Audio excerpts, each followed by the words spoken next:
Hello everyone, this is Shruti Garg and I welcome you all on my channel, that is Shruti Garg. Today we are going to continue our chapter The Rise of Nationalism in Europe, and today we are going to discuss about 1848, the revolution of the liberals. So let's begin.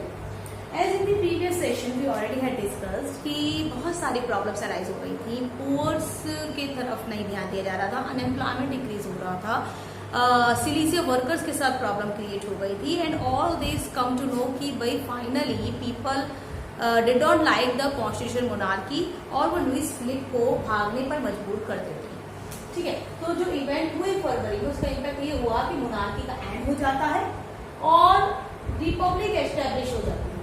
Republic कैसी? Universal male suffrage वाली, जिसमें हमने पढ़ा था कि Louis Philip के भागने के बाद, लुइस फिलिप के रूल खत्म होने के बाद पीपल्स क्या करते हैं कि वो नेशनल असेंबली फ्रेम करते हैं और जिसमें यूनिवर्सल मेल सफरेज की बात होती है, यानी कि सभी मैन जिनकी उम्र 21 साल से ऊपर है, इधर दे आर प्रॉपर्टी ओरिएंटेड और they are non property oriented, सभी को भी वोटिंग का अधिकार दिया जाएगा।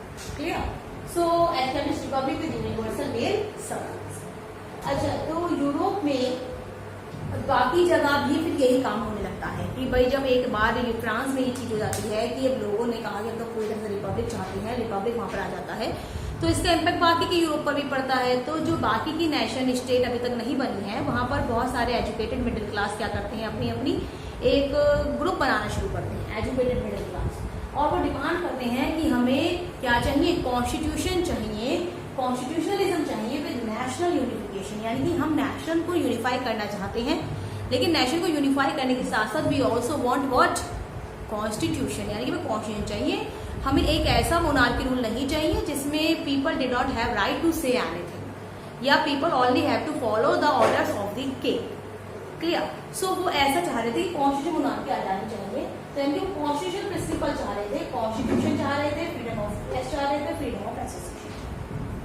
अभी क्या था कि एज वी ऑल नो कि भाई फ्रांस में इतनी सारी उथल पुथल हो रही है, तो इसका इम्पैक्ट अदर नेशन पे भी दिखाई दे रहा है। Other nation peoples demanded constitution monarchy, तो इतनी ज्यादा प्रॉब्लम क्रिएट हो रही थी कि उस वक्त मिडिल क्लास ने सोचा कि this is the right time कि अगर मैं लोगों को कहूंगी कि यूनिफाई हो जाइए, एक हो जाइए, डेमोक्रेसी आएगी, then they will ready to do all that things.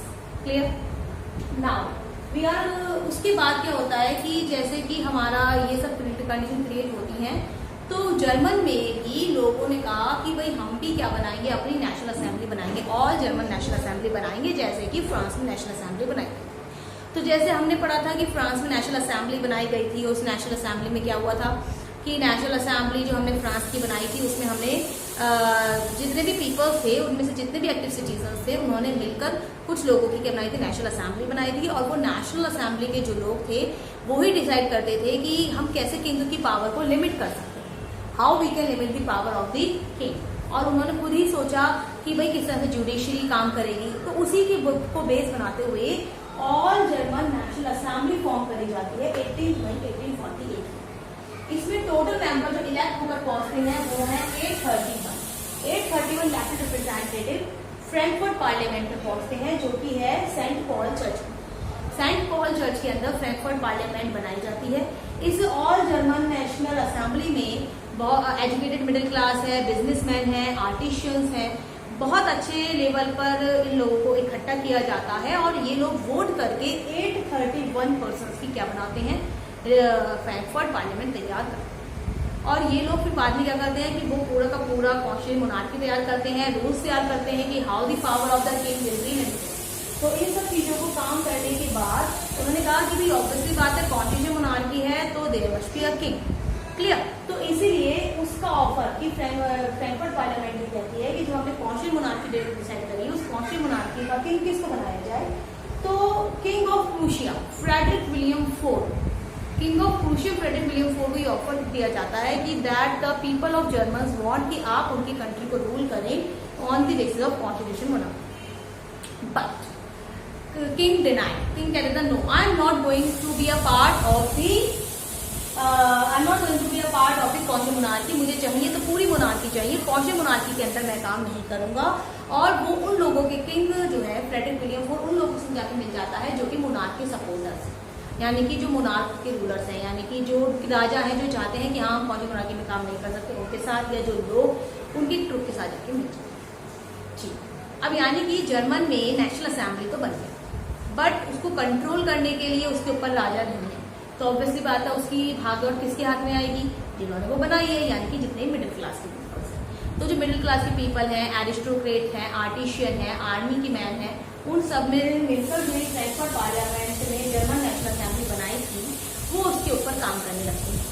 But problem कहाँ आती है कि ऑब्वियसली जब बहुत सारे एक ही पावर के लोग, एक ही दिमाग वाले लोग एक जगह इकट्ठे हो जाते हैं तो ईगो की प्रॉब्लम आती है। तो उनके बीच में ईगो की प्रॉब्लम आ गई थी। वो आर्टिशियन की सुनने के लिए तैयार नहीं थे, वर्कर्स की सुनने के लिए तैयार नहीं थे, यानी जिन लोगों ने उन्हें चूज किया उन्हीं की डिमांड पूरी नहीं हो पा रही थी। उनके बीच में आपस में बहुत सारे क्लैशेज होने शुरू हो गए थे। तो इन सब चीज़ों की वजह से उनके अपने ही नेशनल असेंबली में वीकनेस आने लगी थी, कॉन्फ्लिक्ट्स लाइव होने लगे थे, क्लैशेज आने लगे, जिसके फायदा उठाया उनका फायदा उठाया उन राजाओं ने जो मुनार्क के सपोर्टर थे, और उन लोगों ने अपने ट्रूप को भेजा और फाइनली जो फ्रैंकफर्ट पार्लियामेंट थी उसे खत्म कर दिया। क्लियर, यहाँ तो होगी फ्रैंकफर्ट पार्लियामेंट खत्म। बट प्रॉब्लम इज कि जब तक फ्रैंकफर्ट पार्लियामेंट बनाई गई थी उस वक्त तक भी विमेन्स को वोटिंग राइट नहीं मिला था। विमेन्स को वहां पर पैसिव सिटीजन की तरह ही काम कराया जा रहा था।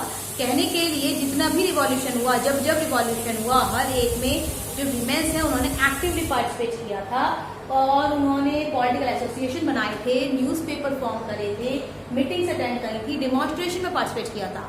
इतना सब काम करने के बाद still she didn't get the right to cast their vote और चूज देयर रूलर्स।